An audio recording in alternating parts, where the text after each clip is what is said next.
আসসালামু আলাইকুম ওরহমাতুল্লাহি ওবারাকাতু। প্রিয় শিক্ষার্থী বন্ধুরা, আমরা যেখানে রেখে গেছিলাম এ পর্যন্ত মোটামুটি শর্টকাটের অনেকটা বিষয় জেনে গেছি। এবারে আমি আরেকটা জিনিস দেখাবো। সেই জিনিস দেখানোর আগে এই যে কোডগুলো আছে এই কোডগুলোকে কপি পেস্ট করে আমি ব্যাকআপে রেখে দিচ্ছি, যাতে করে পরবর্তীতে কাজে লাগানো যায় বা কাজে লাগবে আপনাদেরকে। ওকে, ওভাররাইট না হয়ে যায়। এখন আমি একটা কাজ করতে চাচ্ছি, তা হলো যে আমার এই শর্টকাটের মাধ্যমে আমি এমন একটা শর্টকাট তৈরি করব যে শর্টকাটের মাধ্যমে কি হবে, আমরা একটা HTML ফর্ম শো করব, একটা HTML এর ফর্ম শো করতে পারি।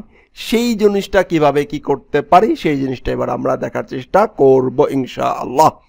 একটা বিষয় তো ফাইন, এই যে আমার ফাংশন শুরু হয়েছে শর্টকাটের, রাইট না? রাইট। অ্যান্ড আমরা এইটাকে এই যেখানটা ফাংশন রিটার্ন পর্যন্ত আমরা কি করে দেই, অফ করে দিই। ফাইন, HTML শো করবো। কি করব? HTML মার্কআপটাকে শো করবো আমার এই শর্টকাটের মাধ্যমে। আমার টার্গেট, রাইট রাইট। যেহেতু আমার টার্গেট সেহেতু আমার প্রথমে লিখতে হবে অবজেক্ট স্টার্ট, OB_start নামে একটা PHP ফাংশন আছে, সেই ফাংশনটা লিখবো। লেখার পরে আমার PHPটা শেষ করে দিব, PHP ট্যাগটাকে শেষ করে দিব। দেওয়ার পরে PHP ট্যাগটাকে আবার শুরু করব। এখন এইখানে আমি টোটাল HTML গুলো লিখবো। কি লিখবো? HTML গুলো লিখবো। তো লিখি JSA FORM ফর্ম, FORM একটা ফর্ম লিখলাম। ফাইন ফর্ম লিখলাম। ফর্ম লেখার পরে একটা ইনপুট লেবেল নিলাম, user name. Fine, user name user name. Fine. এখন আমি এখানে একটা ইনপুট ফিল্ড নিলাম, input text, right user name, right, absolutely right. মনে রাখবেন এগুলো কিন্তু আমরা কাজ করবো ডাটাবেসের সাথে, এখান থেকে আমরা ডাটাবেসের সাথে রিলেশন করে ফেলাবো ইনশাআল্লাহ। ফাইন, এটাকে আমরা এখানে রেখে দিলাম। এখন এই কোডটুকু যখন শেষ হয়ে আসবে, আমরা যাকে রিটার্ন করতে চাই, আমরা মনে করেন যে এটাকে রিটার্ন করবো, তো সেহেতু আমরা এইটাকে আমরা এই যে এখানে রাখলাম। রেখে এর আগে বা পরে আমরা এই তো কন্টেন্ট দিয়ে আমরা অনেক কিছু যুক্ত করতে পারি বা যুক্ত করবো আমাদের প্রয়োজনে, রাইট না? রাইট। এইখানে এসে লিখবো ওবি গেট ক্লিন মেথডটাকে কল করবো, OB object get underscore clean, এই মেথডটাকে আমরা কল করব, রাইট। এই মেথড যখন আমরা কল করব তখন সে কি করবে, এই যে ভিতরে স্টার্ট করছে সবগুলো এর ভিতরে রেখে দিবে এবং আউটপুট হিসেবে দেখাবে। তো চলুন দেখাই কি না। আমরা এইটাকে একটা কাজ করি, এইটাকে একটু কপি করে নিচে নিয়ে আসি। নিচে নিয়ে এসে যেটা করি তার হলো যে ফর্ম, ইউজার না হচ্ছে যে ব্লাড ডোনেশন যে ফর্মটা থাকবে সেই ফর্মটা বলতে পারি, অনেক কিছু বলতে পারি, সমস্যা নেই। ফাইন, আমরা আবার আপাতত লিখলাম যে ফর্ম। কি লিখলাম? ফর্ম। এই ফর্মটাকে আমরা ফর্ম কি হলো যে মেথড, রাইট। এই ফর্মটা আসছে কিনা চেক করলাম। ফাইন, এই ফর্মটা আমি এই যে উপরে এক্সিস্ট করে কিনা তারপরে আমি তাকে শো করাই দিলাম, রাইট। এখন যদি আমাদের অ্যাডমিন প্যানেল থেকে এই প্লাগইনটা যখন ইনস্টল করা থাকবে, তখন যদি কেউ এখানে কোথাও আসে অ্যান্ড অ্যাড নিউ পেজ বাটনে ক্লিক করে এইখানে সে যদি একটা ফর্ম যদি দিতে চায়, এইখানে এই কোডটা সে ব্যবহার করলো, রাইট। ব্যবহার করে এবার সে পাবলিশ দিল। পাবলিশ দেওয়ার পরে আমি যদি এটা একটু আউটপুট দেখতে চাই, দেখবেন আমার HTML ফর্মটা আউটপুট চলে আসছে। HTML ফর্মটা আউটপুট চলে আসছে। এই মেকানিজমের মাধ্যমে আমরা যেটা শিখলাম তা হলো যে কোনো HTML কে আমরা এখান থেকে নিতে পারি। ইউজার নেম, এরপরে বললাম যে ফাইন আই বেটা তোমার ব্লাড গ্রুপ দাও, ওকে।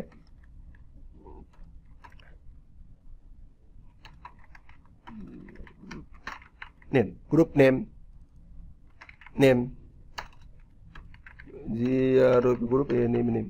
Group name. ফাইন, এখন দেখেন রিলোড দেন, আবার চেঞ্জ গ্রুপ নেম চলে আসছে। নাম দেবে, গ্রুপ নাম দিবে, আমরা সার্চ করব।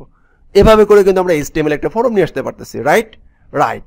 এবং এই যে ইউজারগুলো ছিল এই ইউজারগুলোকে লিস্টগুলোকে আমরা আনতে পারতেছিলাম, সেটাও দেখাইছি। মনে করেন যে আমাদের এই যে অল পোস্টে যে আমরা যেটা করতেছিলাম, সে অল পোস্টে যাই, এখানে আমরা দেখতেছিলাম লাস্ট দেখে গেছিলাম কি ক্লাস ব্যবহার করতে পারি, তাই না? তো এইখানে আমাদেরকে অল ইউজার, অল কি ডোনেশন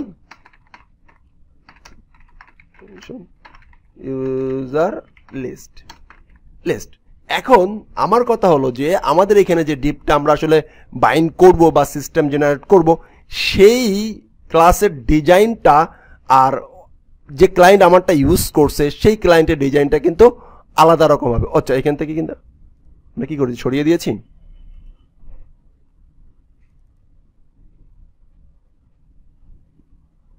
রাইট, আমরা এটা কপি পেস্ট করছিলাম। আচ্ছা, কপি করে রেখে দিয়েছি, এটা কিন্তু আর নাই, কোডটা এখানে আর নাই। রাইট, আমরা নিয়ে আসি,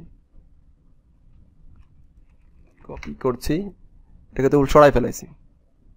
আচ্ছা, আর একটা কাজ করা হয়নি আমাদেরকে, এটা কি এক্সিস্ট, না মেথড চেঞ্জ করা হয় নাই। ও আচ্ছা, ফাইন, এটা কাজ করি,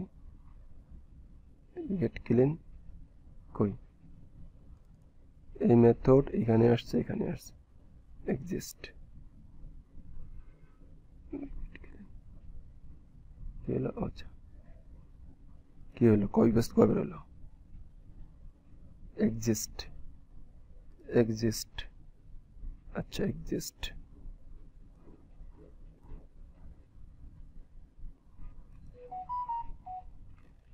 আগেরটা আমরা পেস্ট করলাম, পেস্ট করে রাখলাম। রাইট, দুইটা শর্টকাট, একটা হচ্ছে ব্লাড ডোনেশন ইনফো লিস্ট, আর একটা হচ্ছে ফর্ম, রাইট, দুইটাই রাখলাম, আগে সরাই নিয়েছিলাম। এবার আমরা পেস্ট করলাম, সেজন্য এখানে শো করতেছিল না। এবার রিলোড দেই, এবার আমরা এখানে আসি, আপডেট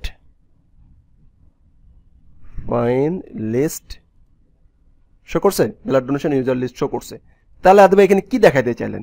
এই যে আমরা এখানে যে আমাদের এখন মনে করেন যে ডিপ যেগুলো থাকবে, ইউজারের যে আইডি থাকবে, ইউজারের যে ক্লাস থাকবে, সেটা তো ভিন্ন, সেটা তো আমার ক্লাসের সাথে মিলবে না।